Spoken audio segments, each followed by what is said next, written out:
Assalamualaikum warahmatullahi wabarakatuh. Halo semuanya, how are you guys? I hope you guys have a good health. So, di video kali ini kita akan membahas mengenai populasi, sampel, dan jenis data. Kenapa ini penting untuk kita bahas? Karena ini merupakan bagian penting dalam penelitian yang harus ditentukan sejak awal. Dengan penentuan jenis objek penelitian ini, peneliti bisa menentukan metode penelitian yang lebih sesuai dengan kondisi dan kebutuhannya.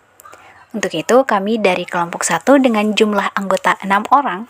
Yang pertama ada saya sendiri, Fadila Yusufakano, kemudian ada Yulinda Tiara Unawekla, kemudian ada Sukaina Marasabisi, ada Nurningsi Aihunan, ada Rehanda Yuni Arum Saputra, dan yang terakhir ada Framudita Waliulu. Oke, selama beberapa menit ke depan kita akan membahas mengenai apa itu populasi, sampel, dan jenis data.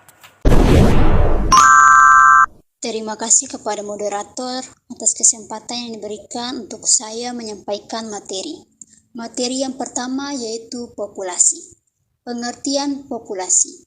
Populasi adalah suatu kesatuan individu atau subjek pada wilayah dan waktu dengan kualitas tertentu yang akan diamati atau diteliti. Berikutnya jenis populasi. Yang pertama berdasarkan jumlahnya. Berdasarkan jumlahnya ada dua populasi, yaitu populasi finite dan populasi infinite. Populasi finite atau populasi terbatas adalah populasi yang dapat dihitung jumlahnya. Dan populasi infinite atau tak terbatas adalah populasi yang tidak memungkinkan peneliti menghitung jumlah populasi secara keseluruhan. Selanjutnya, ada jenis populasi berdasarkan sifatnya. Yang pertama, populasi homogen. Populasi homogen yaitu keseluruhan individu yang menjadi anggota populasi memiliki sifat atau karakteristik yang relatif sama satu sama lainnya. Yang kedua, ada populasi heterogen.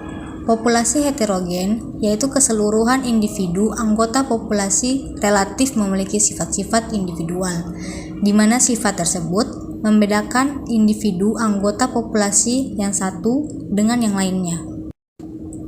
Selanjutnya, ada jenis populasi berdasarkan perbedaan lain. Yang pertama, ada populasi target. Populasi target adalah populasi yang ditentukan sesuai dengan yang tertera dalam masalah penelitian. Yang kedua, populasi survei. Populasi survei adalah populasi yang terliput di dalam penelitian yang sedang dilaksanakan. Yang berikutnya, ada beberapa faktor yang mempengaruhi populasi. Yang pertama, ada faktor natalis, kedua, faktor mortalis, dan yang ketiga, ada faktor densitas. Pada materi yang kedua yaitu sampel. Sampel adalah wakil atau sebagian dari populasi yang memiliki sifat dan karakteristik yang sama, yang menggambarkan dan dapat mewakili seluruh populasi yang diteliti. Hubungan populasi dan sampel. Populasi adalah seluruh kelompok yang sedang dipelajari, sedangkan sampel adalah bagian dari populasi yang sedang dipelajari. Berikut adalah tabel populasi dan sampel. Populasi seluruh pencinta anime atau wibu. Frame sampel pencinta anime yang menang dalam event World Cosplay Summit. Sampel 12 pencinta anime yang jadi pemenang. Unit eksperimen seorang pencinta anime atau wibu. 3. Jenis data. Jenis data berdasarkan sumbernya, yaitu data internal dan data eksternal. Data internal adalah data dari suatu organisasi yang menggambarkan keadaan organisasi tersebut. Contohnya data mengenai kepuasan pelanggan suatu perusahaan. Sedangkan data eksternal adalah data yang didapat dari luar suatu organisasi yang bisa menggambarkan faktor-faktor yang mungkin cukup mempengaruhi hasil kerja suatu organisasi. Contohnya daya beli masyarakat mempengaruhi hasil penjualan suatu perusahaan. Jenis data menurut sifatnya, yaitu data kualitatif dan data kuantitatif. Data kualitatif adalah data yang bukan atau tidak berbentuk angka. Contoh dari data kualitatif ini adalah kuesioner, pernyataan tentang bagaimana suasana kerja.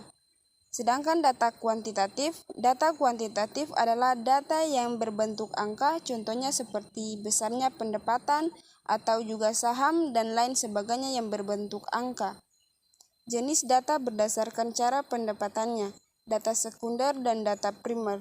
Data sekunder adalah data yang didapat atau dikumpulkan oleh studi-studi sebelumnya yang diterbitkan oleh berbagai instansi lainnya.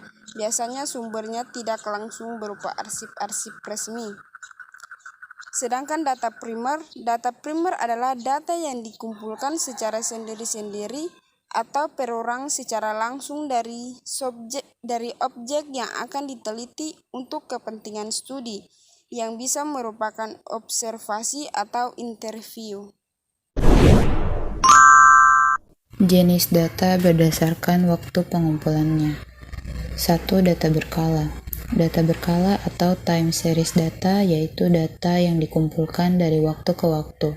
Biasanya data ini digunakan untuk melihat dari perkembangan dari satu hari ke hari berikutnya.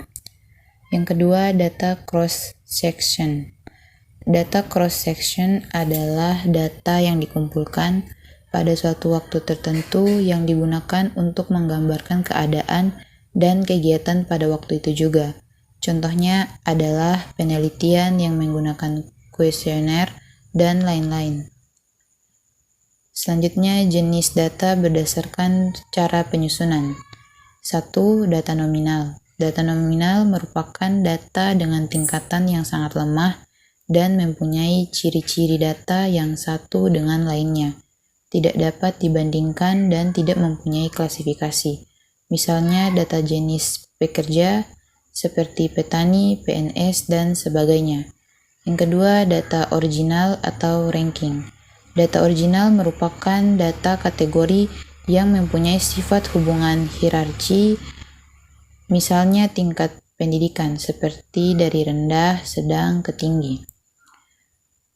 Selanjutnya, jenis data berdasarkan cara penyusunan. 1. Data interval. Data interval merupakan data yang jarak antara satu dan lainnya sama dan telah ditentukan. Yang kedua, data ratio. Data ratio adalah data yang mempunyai tingkatan tertinggi. Demikianlah presentasi singkat dari kelompok kami. Terima kasih kepada para presentator yang telah menjelaskan materinya. Jadi dapat disimpulkan bahwa populasi adalah keseluruhan data yang menjadi pusat perhatian seorang peneliti dalam ruang lingkup dan waktu yang telah ditentukan, sedangkan sampel adalah sebagian dari populasi yang karakteristiknya hendak diselidiki dan dianggap bisa mewakili keseluruhan populasi. Dan data adalah ukuran dari variabel yang diperoleh dengan mengukur nilai satu atau lebih variabel dalam sampel atau populasi. Data juga dapat diklasifikasikan menurut jenis, menurut dimensi, waktu, dan menurut sumbernya. Saya mewakili kelompok saya mengucapkan mohon maaf atas segala kekurangan dan keterbatasan kami. Terima kasih kepada teman-teman yang sudah menyaksikan video ini. Akhir kata saya ucapkan wassalamualaikum warahmatullahi wabarakatuh. Bye-bye, see you guys.